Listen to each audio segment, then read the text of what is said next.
पहला आरोप कि जब ऑपोजिशन पार्लियामेंट से वॉकआउट करता है, सदन से वॉकआउट करता है, तो राघव चड्ढा वहीं बैठे रहते हैं, वो वॉकआउट नहीं करते। ये सरासर झूठ है, सफेद झूठ। मैं चुनौती देता हूं, एक इंस्टेंस, एक दिन ऐसा बताइए जब ऑपोजिशन ने वॉकआउट किया हो और मैंने उनका साथ ना दिया हो, मैं साथ में वॉकआउट नहीं किया।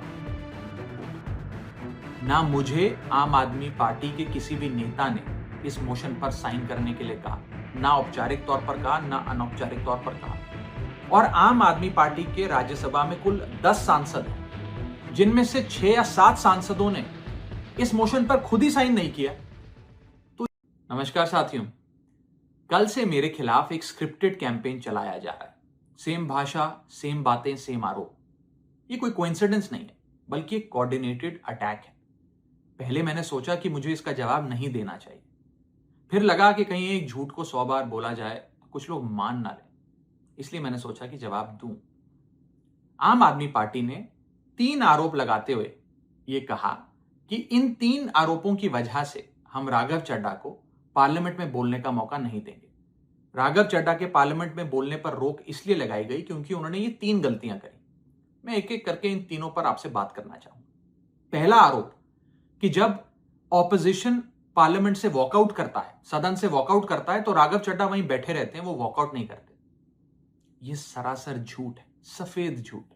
मैं चुनौती देता हूं, एक इंस्टेंस, एक दिन ऐसा बताइए जब ऑपोजिशन ने वॉकआउट किया हो और मैंने उनका साथ ना दिया हो, मैं साथ में वॉकआउट नहीं किया हो। और पार्लियामेंट में तो हर जगह सीसीटीवी कैमरा है, आप सीसीटीवी कैमरा निकाल कर दिखा दीजिए, दूध का दूध और पानी का पानी हो जाएगा।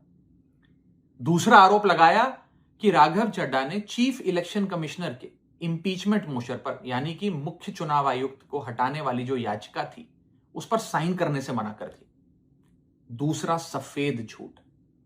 ना मुझे आम आदमी पार्टी के किसी भी नेता ने इस मोशन पर साइन करने के लिए कहा, ना औपचारिक तौर पर कहा, ना अनौपचारिक तौर पर कहा। और आम आदमी पार्टी के राज्यसभा में कुल 10 सांसद हैं, जिनमें से 6 या 7 सांसदों ने इस मोशन पर खुद ही साइन नहीं किया।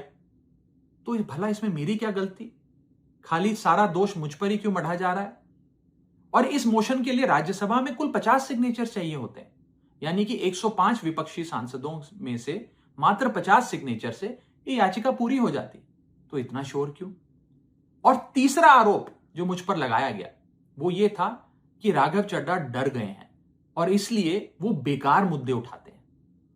पहली बात मैं बता दूं कि मैं पार्लियामेंट में शोर मचाने, चीखने, चिल्लाने, माइक तोड़ने या गाली देने नहीं गया। मैं वहां पर जनता के मुद्दे उठाने गया हूं, लोगों की बात करने गया हूं। और मैंने कौन सा मुद्दा नहीं उठाया?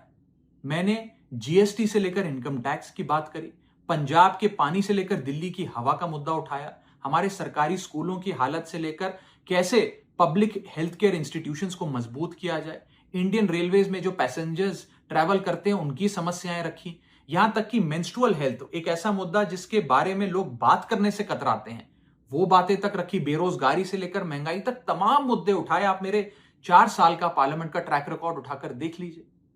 और मैं पार्लियामेंट में इंपैक्ट क्रिएट करने गया हूं, मैं पार्लियामेंट में रकस क्रिएट करने नहीं गया। ये टैक्स पेयर के पैसे से जो पार्लियामेंट चलती है, उस टैक्स पेयर के मुद्दे उठाने में पार्लियामेंट में गया हूं। अंत में मैं बस इतना कहना चाहता हूं कि जो लोग आज मुझ पर आरोप लगा रहे हैं, झूठे आरोप लगा रहे हैं कि हर झूठ को बेनकाब किया जाएगा और हर सवाल का जवाब दिया जाएगा, क्योंकि मैं घायल हूं, इसीलिए घातक हूं। जय हिंद।